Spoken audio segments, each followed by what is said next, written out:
Becoming a successful professional speaker is a journey. How do you find that first stage, the next stage, and then the bigger and better stages? I'm Lee Hayes, your host. My co-hosts and I are here to guide you to a more successful speaking career. You're listening to Path to the Main Stage podcast. Regardless of what kind of speaker you are, and if you're not sure, go back to Season 1, Episode 1 to find out what type of speaker you are, because there are different types. Regardless of what type you are, you can use humor and improv to connect with your audience. So today I'm bringing you an expert in that field. With over 20 years of professional improv, comedy, sketch theater, he's humorous in life theater and his professional speaking. He did study improv at Second City, and he's won awards for improv comedy. So thank you, Pat Dwyer, for joining me today. Welcome. Thank you. Oh my gosh, I'm so excited to be here. Thank you. Well, no, I am so excited to have you because I don't know if all speakers understand. So a lot of speakers say, I need to tell my story or I need to teach the content. But keynote speaking, and we're talking here about the path to the main stage and even workshops, is partially performance. I don't think I've told this story before on this podcast. I once had a client who decided to hire a speaker from me, and they said, Lee, here's the reason we came to you to find a speaker. Last year, we hired this college professor. She was brilliant. She was a PhD in our subject. She was fantastic. And we had her speak at lunchtime. And I noticed people reaching for their forks soon after she started talking. She goes, and I thought, why are they doing that? We're between courses. She goes, then within a few minutes, I also wanted to stick myself in the eye with my fork because she was so boring. She goes, it was terrible. She goes, I'll never do that again. Was she brilliant? Yes. Did everyone fall asleep? Yes. So it doesn't matter how smart you are. You have to be able to engage your audience. And so that's why Pat's here, because he's going to teach us how to bring a little bit of performance, a little bit of engagement, and just that understanding. So give me a little bit about your background, Pat. How did you get into speaking? Because you have a long, sordid road. He actually has a roadway on his website. So I followed your road, which started all the way back in the Peace Corps and somehow wound up with speaking. Can you zip us up that road and tell us a bit about that? Yeah, absolutely. I mean, I will say comedy isn't something that I thought I would be in. The Peace Corps was, for me, a road towards the State Department, it was something I had always wanted to be a part of. I studied languages. I studied international relations at school. And then when I was in the Peace Corps, I almost died. I got dysentery 3 times in a row. I lost 60 pounds in a month and a half and started to lose motor function, things of the sort. And I eventually made it into the infirmary, and I was making everybody giggle. And that's really how I was dealing with what was going on. I was just making everybody laugh. And it wasn't a skill that I thought was more than just, a casual dinner party kind of skill. And one of my friends said, if you really want to serve the world, maybe you should look at comedy as a career. And I thought that was absolutely ridiculous. That's not a real career at all. What are you talking about? But he encouraged me, told me about Second City, because I didn't want to do stand-up. I've never really wanted to do stand-up, which is ironic considering I'm a professional speaker and it's basically the same thing. But I never had looked at doing stand-up by myself because I don't think I ever wanted to be wholly responsible for what was happening on stage. And so that was nice when I discovered improv, because there are 5 to 7 people on stage with you at any given time. And if things aren't going wrong, you work together to fix it, or you blame somebody else. Whatever really works, I think, is best. And then I did professional comedy. I did Second City in Chicago. I did IO Theater Comedy Sports for many, many years. Comedy Sports, the main difference is Second City uses improv to generate sketch material. Comedy Sports and IO is strictly improv-based comedy. So Comedy Sports, for instance, is very similar to Whose Line Is It Anyway? Mm-hmm. There are 2 teams, and they do games, and they compete against each other. it's all manufactured, but the audience certainly thinks we're competing, which is really fun. And then don't tell anybody. Lee, don't tell anybody. The points are not real. I've watched. They're not. They're not real. I I've know. seen And people, lots of Whose Line Is It Anyway? The points are not real, but the comedy is fresh and fantastic. So yeah. but they sure invest in it. I'll tell you, they really want your team to win. I tell you, it's great. So, anyways, I did improv, and it was great for me. I did very well. As fat, funny white guys go, I did really well, and that's a pretty heavy bell curve. So that's saying something. And I think that I was doing great for me. I got married and met my wife through the improv scene in Chicago, and she is very Is much she a also muggle. funny? No, she's funny, but she's not. She was taking an improv class because she wanted to speak in front of clients a little bit better and be a little bit more better in rooms, I suppose. And we met and hit it off, and then we got married.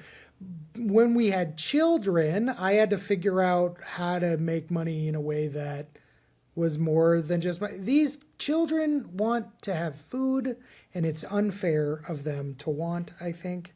You had But to be reasonable nevertheless, and responsible, you mean? Oh my goodness. ugh, gross.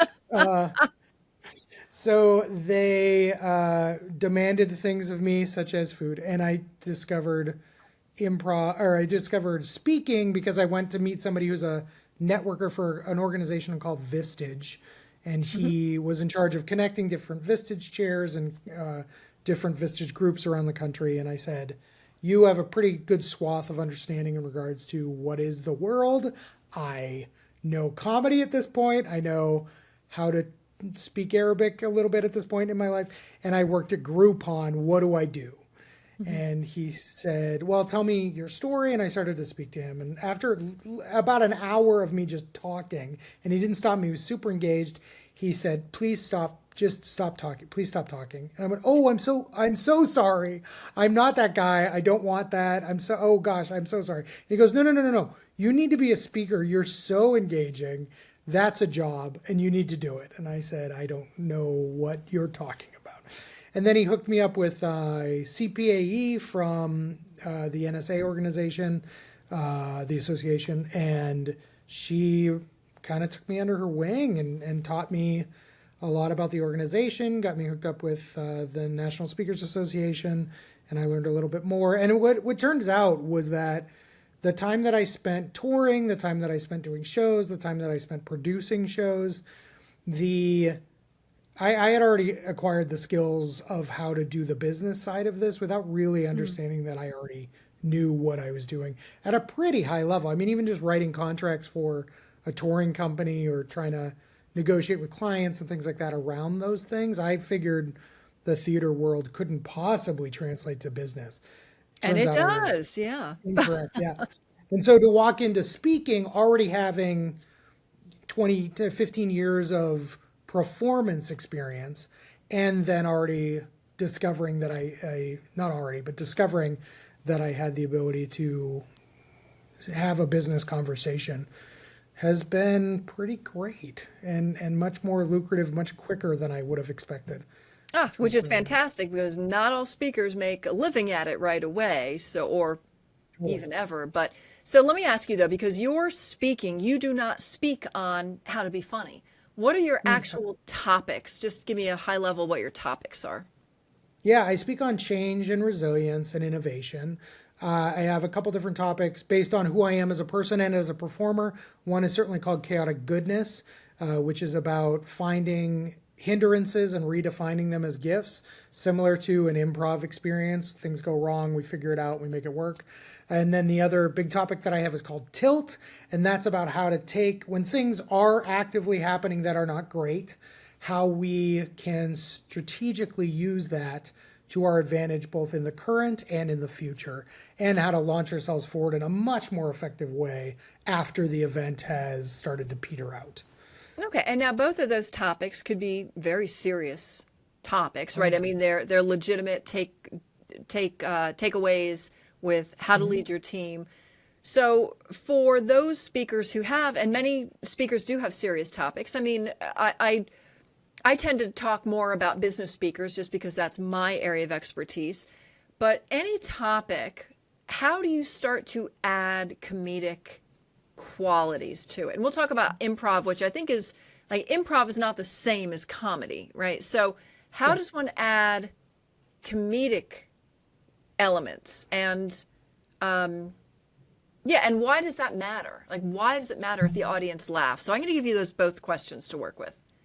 Sure. Well, I think the first definitional thing we have to decide upon is that, well, okay, I'm going to speak real out of turn here, friends, but speakers are not known for thinking outside of themselves often. It's a pretty ego-driven It is industry. ego-driven, yeah. Same with theater, but I think with the business side of things, speakers that I know, a lot of speakers are people who did pretty well for themselves, maybe very well for themselves, and now think they have more to say to the world, and that's great and fine and certainly lovely.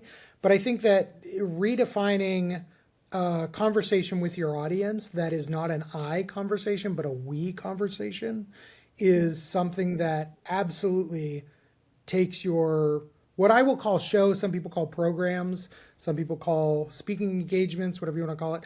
I call it a show because I don't fully believe that I'm all the way me, Pat Dwyer, on stage.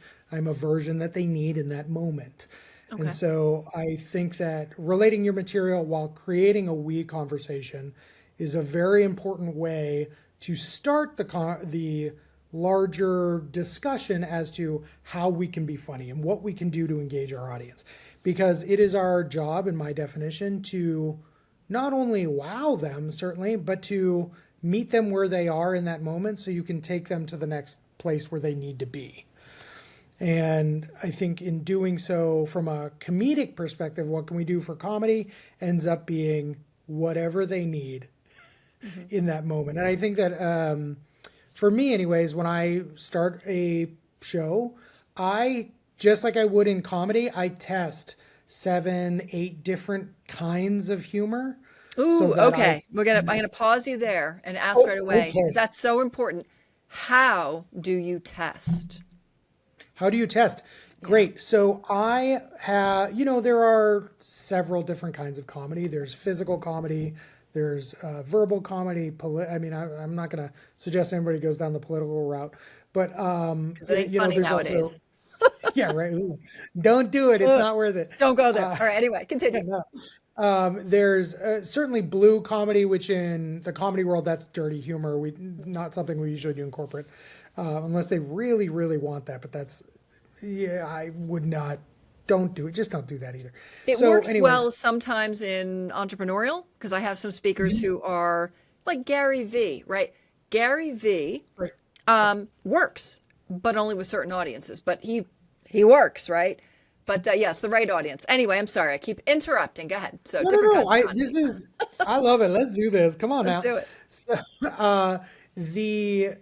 So for me, I'm doing something that's a little bit more physical at the beginning of my show to see how they respond. And if there's a twinkling of interest, then I do it a little bit more to test it a little bit more.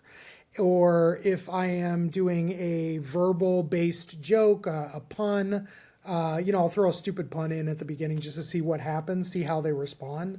And in the first, it used to be a lot longer, but now because of YouTube and TikTok, the attention spans are all of 30 seconds.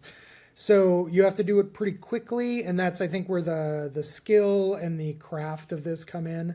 But testing these little things in little bits and pieces and then pushing that boundary or backing off on that boundary and trying something else and seeing what they like. Now that will and should evolve. That is a constant process through the entirety of your show or program. Nevertheless, you have to find out at the beginning where they're at, so then you can push that boulder up that hill, or push the boulder down the hill, depending upon how good they are at the beginning, how much they like you. But yeah, as a speaker, you have to be able to adjust. And I know there are many professional speakers that cannot adjust. They're fantastic, but if that audience doesn't connect, they stay right on the trail, right? Because that trail works 90% of the time. So when they hit that 10%, they're like, well, the audience doesn't get me, but I'm great. And they keep going. So I love what you're saying about testing and evolving.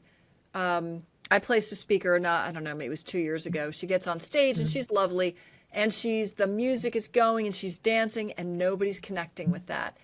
And I'm watching the audience going, please stop, please stop. Like, it's not connecting. So, but how do you make that transition? Like you said, you do it in little bites. So you do what, 30-second bite to feel if the audience is going to connect with that? I mean, I'd love to give your audience more advice in this. I don't know anymore. I've been doing this for long enough that I just feel it I can feel what's happening versus needing to test something. It's sort of like when people say, we're going to do an activity and I'm going to throw up a timer on the screen and we'll do it for exactly that long. That is a huge mistake. You do not want to time anything. You want to tell them time. You want to tell them you're going to do it for 5 minutes. You'll give them a countdown at the end, but you want to be able to control that room. And you can't do that if something else is controlling the time. So when people throw up a timer on their screen, it's a little bit dangerous because if they're done before you are, you still have 30 seconds. You got to sit in that. And that's just Right. No, awkward. that's a great piece of advice because I've seen speakers do that where they put the timer up and they lose the room. Lose hard, or they're not quite there yet and the audience is then rushing through the activity and they're not actually getting out of it what they want. So what you do is you listen to the room. I mean, I think that's the thing with the improv mindset and comedy mindset is it is absolutely about listening. I'm listening to the room. I'm listening to the volume, the kind of conversations. You can tune in on individuals, you can tune in the larger room. When they start getting a little bit louder, they're probably settling into the exercise. But then when they get quiet again and then get loud again, they're out of the exercise. They're done because they're starting to have real conversations again. It is rare that I don't want to stop it at that point. Why would I let that keep going? So also just from a pacing perspective, in regards to your point, Lee, like the idea of we're at the next spot, let's just keep going. This is a juggernaut. You have to keep. We started talking about this with sketch shows. Great sketch show, which is really what I consider a speaking program. A great sketch show is a snowball rolling down a hill. It's going to start small. It's going to start slowly, but as it goes down, it's getting bigger. It's getting faster. The energy is taking off. And then you stop the show right before it hits the cabin, where everybody's like, yeah, get the cabin. And that is the moment that you shut the lights off because the audience will want to leap up out of their seats with excitement. And so if we can create spaces where the audience is a part of that energy and a part of that constant conversation, and we are ramping up everything that we're doing, not that it's comical or exaggerated or almost disgustingly so, but there is a matter of how do we craft what we're doing so that the audience feels energy. So you're talking about crafting what you're doing, and I know a lot of what you do is improv, but do you go in with a framework? Because obviously you're talking on a particular subject. There are highlights you want to hit. What does your framework look like when you go into a room? Yeah, do you mean a framework in regards to how I bring my programs to people? Yeah, so how do you know that you're hitting the points you need to know? Do you do them in a certain order? I mean, I've had speakers, right, who go in, not that I work with, but I've seen or whatnot, that just go in and start to talk. They just let it run, they tell stories, but there's no pathway, right? They're just throwing out information as it comes into their head. My gut tells me that when you go in, you have, I think, tell me if I'm wrong, certain goals, right? That you have a certain topic you want to teach, you do want to hit certain points, but then you adjust along the way. Yeah, I mean, are there certain educational points you want to make sure are included, or do you not go in with any educational points? No, I absolutely have educational points, and I absolutely have a pathway that I use every single time. But what I have done is created cushioning in each of those experiences that allow me to ramp certain parts of that so that they will attach themselves to it a little bit more easily.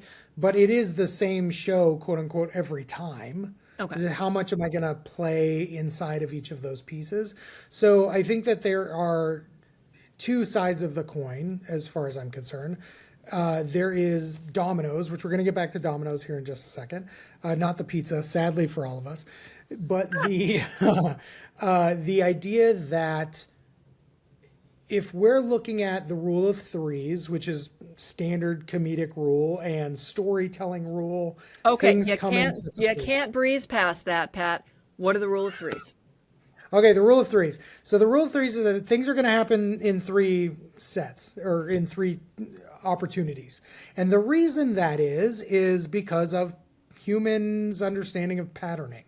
First time something happens, it's great, fine, wonderful. Second time something happens, we notice similarities.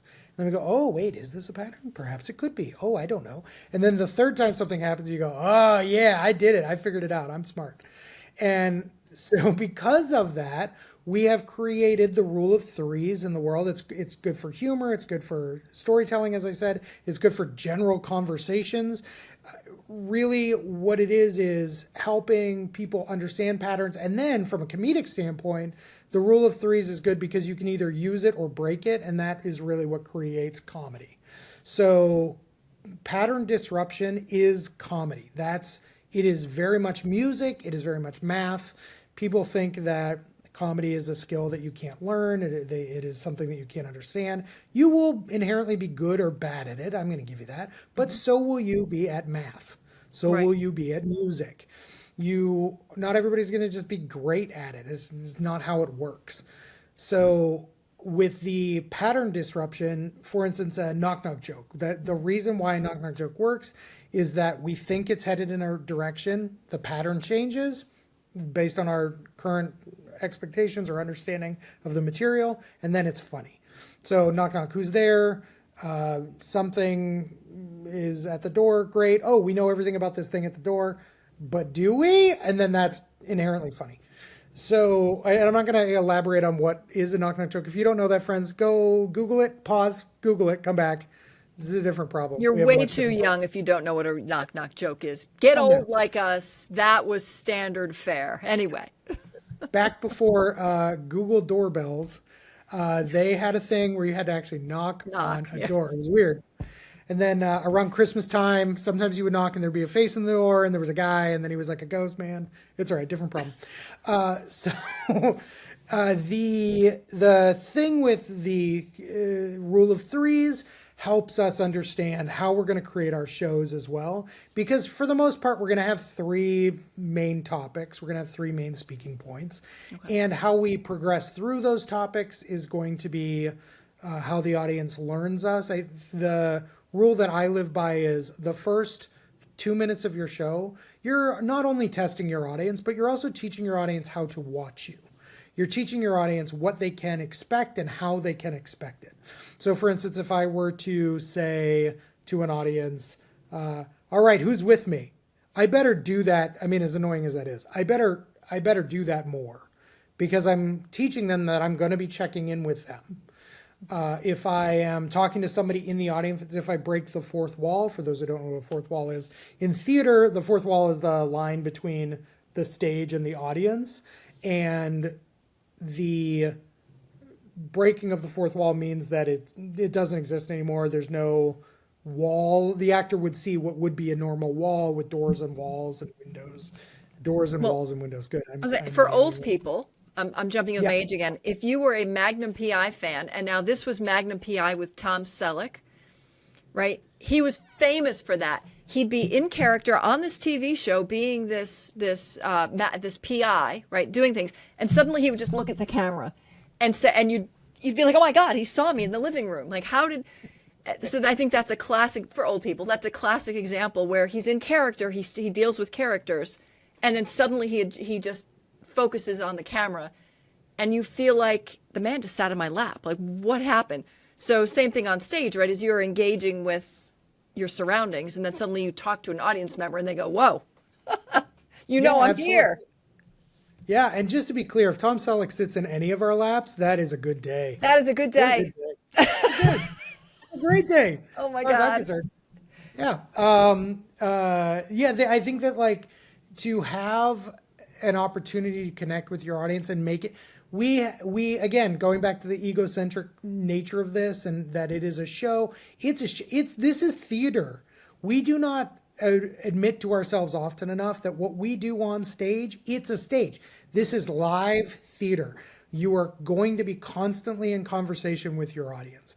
Even the most well-known, staunch, rigorous musical that everybody, Cats, great. I mean, Cats is, okay, it's hot junk. Been around That's a forever. hot Yeah. junk music. Yeah, it's gross.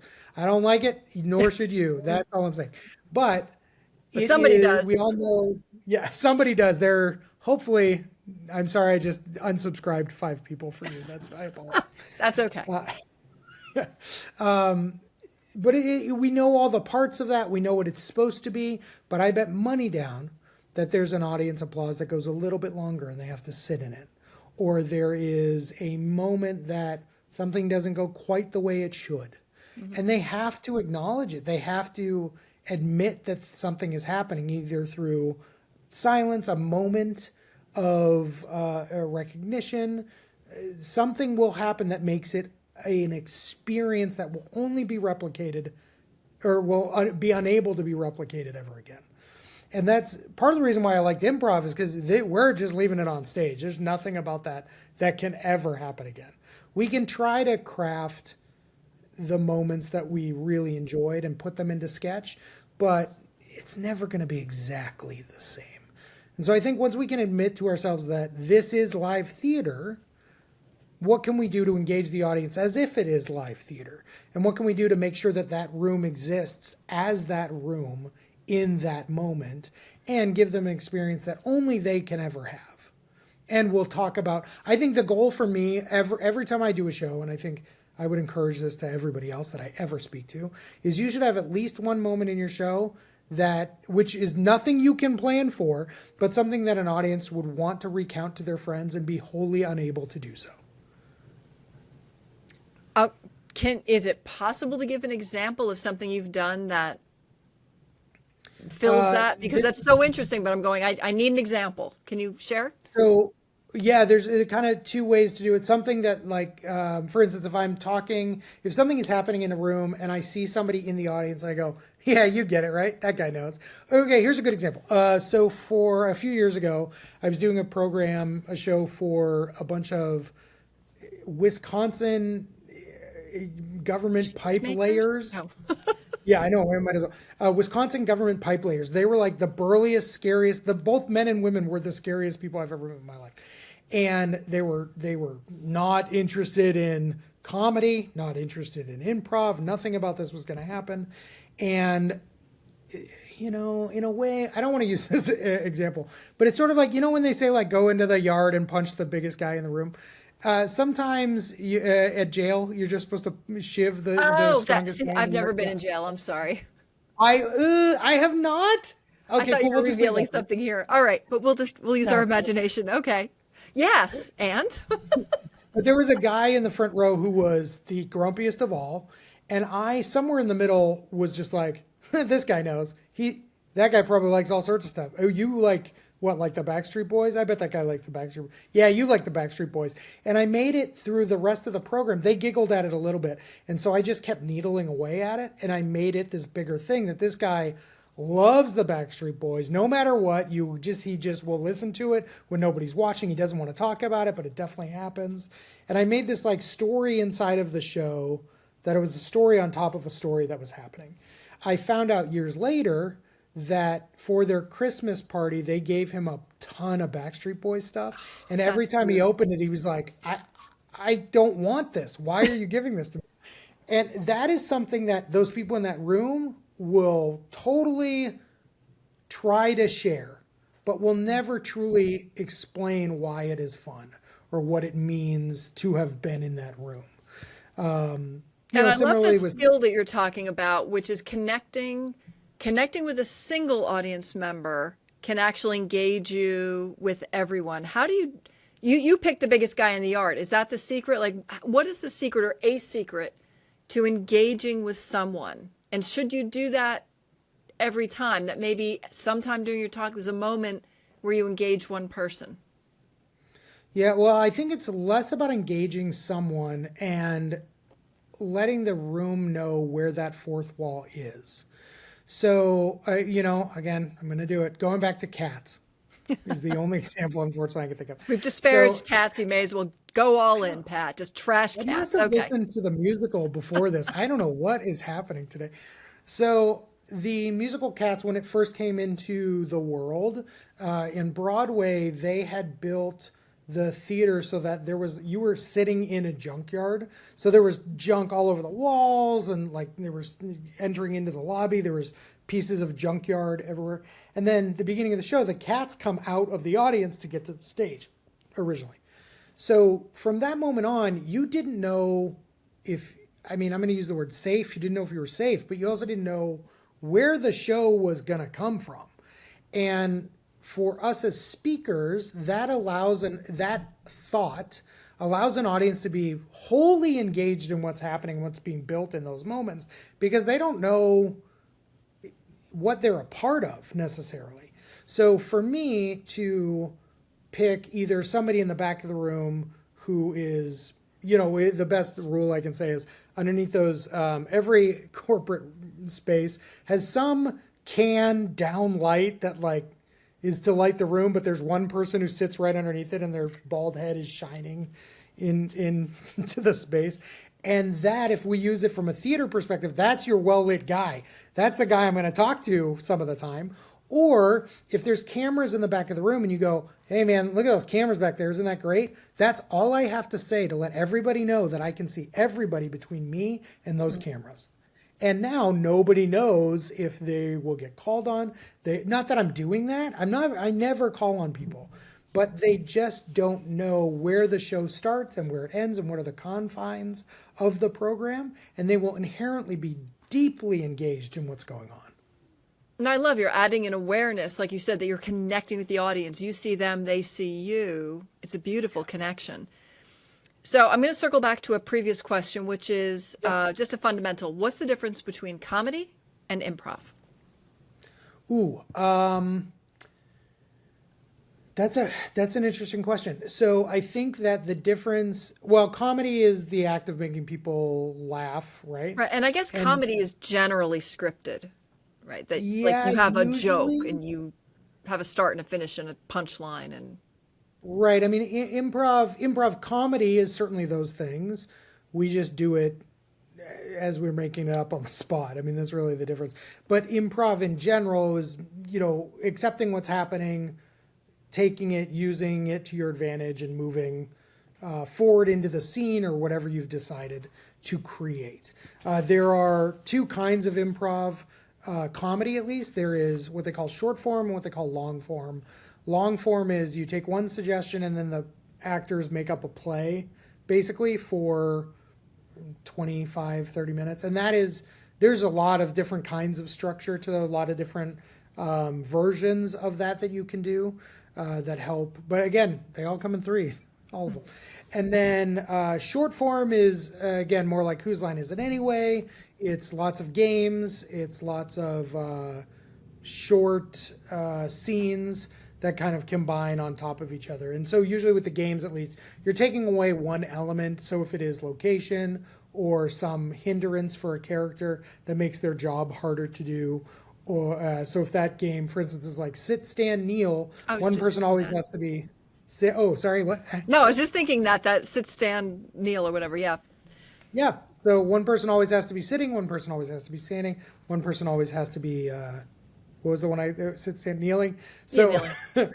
yeah, so they have to be doing one of those three things. So what ends up happening is that through the natural progression of the scene, somebody has to actively move, and then the others have to navigate how that changes the structure of the scene. So you can use that certainly with speaking. You can create games for yourself inside of that, or you can create what would be games and then play them a lot with your audience. Okay, so how do you when your audience is what do you do if your audience hasn't connected? You said you connected with one person. How do you find a beginning and an end? Like, how do you start your shows? how do you end your shows? How do you wrap them naturally so that you get that final bang, right? So with Beethoven or whatever, there's the ba-boom at the end, and you know you're supposed to clap, and that's the end of the movement. How do you do that? How do you start and end? Yeah, which actually is good that you brought this up because it leads us back to the Domino's thing that I promised everybody I'd talk about. You promised us pizza. Yeah. I did. Ugh, come on, pizza. So Domino's, again, not pizza, the Domino's, the game. I feel that, so there's, again, I guess I'm into metaphors today. There are two scenarios that we can use. There's the road trip and then there's Domino's. And I like Domino's first because of the idea that, like, from a logic train perspective, you need to, and from even just, learning mechanics, you need to know a piece of information that will lead you to the next obvious piece of information, which will lead you to the next obvious piece of information. If I've skipped one of those steps and you have to go back and clarify something so that you can move forward, that's the wrong order. You don't want to be jumping back and forth. You want to do this, which leads to that, which leads to that, and they knock each other over almost as if it's a game. And as we know from Domino's, they go faster and get more elaborate as you go, but because of the base knowledge or the base information or the base motion that has happened, you're allowing yourself more opportunity later. So the other thing I would equate this to is a road trip. So from a performer perspective, we all have information that we love, but every road trip certainly goes in a singular direction. You can stop for your pit stops. You can stop to go to the, well, not the bathroom, but like the loo. The loo or the convenience store. Let's use convenience store just for the sake of niceties. So you're going to have to stop, go to a convenience store, go to an alligator farm. I don't care. But you still are going to your end goal. So let's say, for instance, we're going to the beach, right? So this is the other side of this metaphor here. So we are taking a singular trip, and there are stopping points that we get new pieces of information that lead to this larger experience. But there are also a couple kinds of road trips that we can take. And this is where the speaker comes into play. So there's the road trip where no one's ever been on the road trip before, and you're going to the beach, right? And you pass that alligator farm, and everybody in the car goes, oh, that's an alligator farm. I want to check that out. Let's go see what that's all about. And then you get to that alligator farm, and it is junk. It is a mess. And you don't want to ever go there again. But everyone in that car has a shared experience, and you laugh about it, and you joke about it, or you cry about it, whatever it is. But there is that moment of shared experience that everyone then has. So that's the first road trip you ever take. The other version of that, of course, is that everybody's been on the road trip. You're just waiting to get to the beach. You pass the alligator farm and you go, that was fun. But you never need to go back there again. Now, the real important kind of road trip, which I think is us as speakers, is the road trip where the driver has been on the trip before, but everyone else in the car is new. And we have to, as really good speakers, as really good drivers of that car, when they say, I want to go to the alligator farm, you have one of two choices. Either you say, no, you don't want to go to that alligator farm. It stinks. And then that robs them of that shared moment, that shared experience. Or you go, yeah, okay. And then you go to the alligator farm knowing that there's a likelihood that it will not be great, but everyone's going to be on the same page. Or you have a new experience and it's really amazing. And then you have a new kind of story to tell. But we want to be a driver that allows our audience to go to the alligator farm sometimes. And we want to take them to the beach, but we want to stop on the way and let them experience those things so that they can call it their own. They can call our trip their own. I like it. And how do you end your events? So when you get to the very end, you're at the beach now. How do you end that for your audience so that they know it's time to clap? What is your closing? In the world of sketch comedy, people often say that closing is the hardest. Mm-hmm. And finding that outline is the hardest. Well, Pat, if it was easy, I wouldn't ask you. Fair enough. I think that it should be a foregone conclusion. I've never really written a sketch that I was like, I don't know the out to this. Because there's a couple ways to do it. And we used to, so I ran lights at Second City for a long time. And as part of that, I had to do a lot of the student shows. And The improv and student shows they're still learning. Let's just say that. It's not breaking the bank on fantastic material. But we would take the lights out in a couple different ways. You either pull the lights quickly, you slowly fade, and then you put them back up, and then you pull them out. And so what that does is creates three different end storylines. Either if it goes out quickly, a line or something was said that you can just walk on, and then the audience feels, oh, this will continue on. There's more to this. It's done, but they will continue on as characters. Great. The slow fade, to me, dictates that it will go on forever and nothing will ever truly be done. And that is its own excitement in a way. But the pulling it down and then, or slowly pulling it down, then popping it back up, popping the lights back up and going, haha, final line, and then you're out. That kind of does a little bit of everything. It's more of a tease than anything else. And ultimately, it's just a hard pull out of the lights. I think that with us as speakers, we really want to create a hard pull, blackout feel to our material. But what that dictates would be everything up to that point is a logic train that can only be capped by this single thought. And I think I've observed a lot of speakers have just one more thing to say, or just a bit of a recap, or just I told you everything. I'm going to do my QR code so you can review me, but I want to say this one more thing that's actually just everything I've already said. It's like they're not there for you. What do they need? Let's get them out. And also, to that end, one of the rules that we had in comedy, and I wholly believe in, is that you have to play to the smartest person in the room. You can never play to the middle and you can never play to the lowest, because the smartest people laugh for a number of different reasons, but mob mentality works in a way that people always want to be better. They always want to have more. They always want to feel like they are empowered. So if you're playing to the middle or the lower end of that field, there's somebody who's left out. But if you're playing to the smartest person in the room under all circumstances, everyone else will join in because they believe themselves to be that, or at least capable of being that.